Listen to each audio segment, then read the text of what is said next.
Hello and welcome to The Wedding Saver, tips and hacks for the thrifty bride. That's you. My name is Sabrina and today I'm going to talk about potentially one of the biggest headaches for anyone getting married, choosing your venue.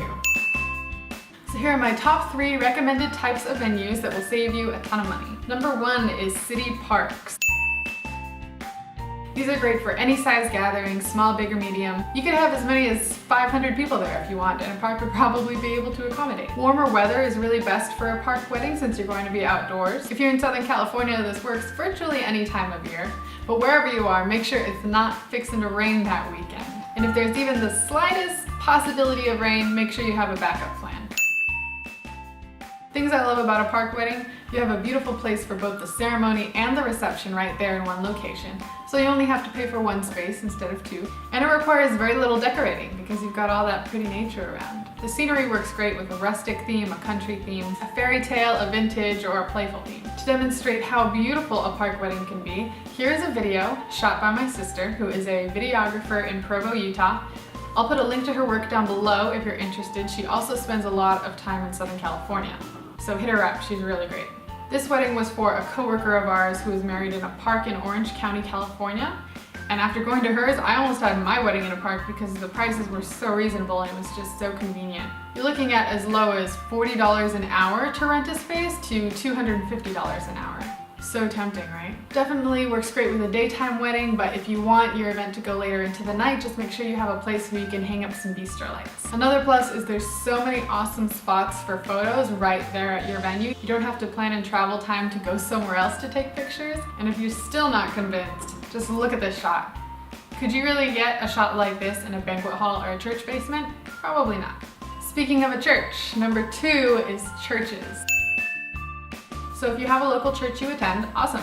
Find out how much it would cost to have your wedding there. And possibly a reception as well if they have a space that would accommodate that. I know guests always appreciate when the ceremony and the reception are in the same place. And there's less chance of somebody getting lost along the way or coming late. I'm fairly certain that most churches don't require you to be a member of their congregation in order to have your ceremony there. Maybe there are some, I don't know. I think church buildings work really great with classic weddings, glam weddings, and vintage weddings if it's like an older building. Catholic cathedrals are beautiful. I especially love how they look when you take pictures outside and you have them as the backdrop. But also keep in mind that they can be a bit dim on the inside, so just make sure your photographer knows the location and they have a chance to walk around beforehand to prepare for the lighting that they're going to be working with. Now, according to an article on Ever After Guide, a church wedding is supposed to cost you between $100 and $400 if you have a gathering of like 150 people.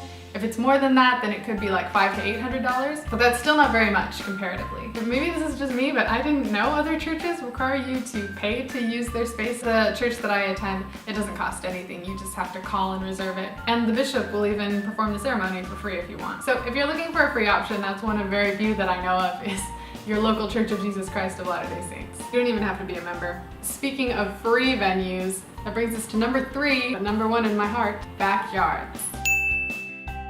I have to tell you, some of my favorite weddings have been backyard weddings. Some might argue, but I don't think they're tacky at all. To me, it just feels much more personal when somebody is inviting you to their home as opposed to being invited to an event center where a ton of other weddings have taken place. Plus, if you're trying to keep your wedding small, that can be a good excuse for people who ask, oh, why didn't I get an invite to your wedding? Oh, sorry, we're having it at someone's house, so we can only invite like a few people. So if you end up borrowing the backyard of somebody close to you, they're probably not gonna charge you money for it, but you will have to take into account other expenses like renting tables and chairs and linens and anything else that a traditional wedding venue would provide. Just make sure you have an allotted amount of time for setup and you have the manpower to take care of it. If you've got a reliable team of cousins, aunts and uncles, maybe some strong groomsmen in your party, put them to work. Now, if you do find someone who will graciously let you use their backyard for free, I'm a big advocate of thanking generous friends. So I highly recommend, if cash is too tacky, giving them like a gift card or a fruit basket or whatever you think will tickle their fancy as a way of saying, thank you for saving me thousands of dollars on a wedding venue.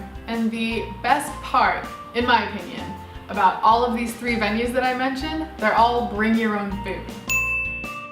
Other event centers and venues would probably require you to either use their in-house caterer or to choose from a list of approved caterers that are probably going to be a little more expensive. So with a park, a church, or a backyard, you have the freedom to choose a local budget-friendly caterer or have a local restaurant cater, or be gutsy and make the food yourself with the help of many family members. But that's what I love about these venues, is you can have whatever the heck food you want. You can be creative. So there you have it, my top 3 recommendations for budget-friendly wedding venues. Thank you so much for watching. And if you want some more ideas, I've got some on my blog. The link is in the description. And if you have any reservations about choosing a venue that is lower budget because you don't want people to think you're tacky, these people are coming to celebrate the fact that you're getting married, so don't really worry too much about it. Just be creative, ask for help, and make it beautiful, make it you. And I'll see you next time. Happy venue hunting!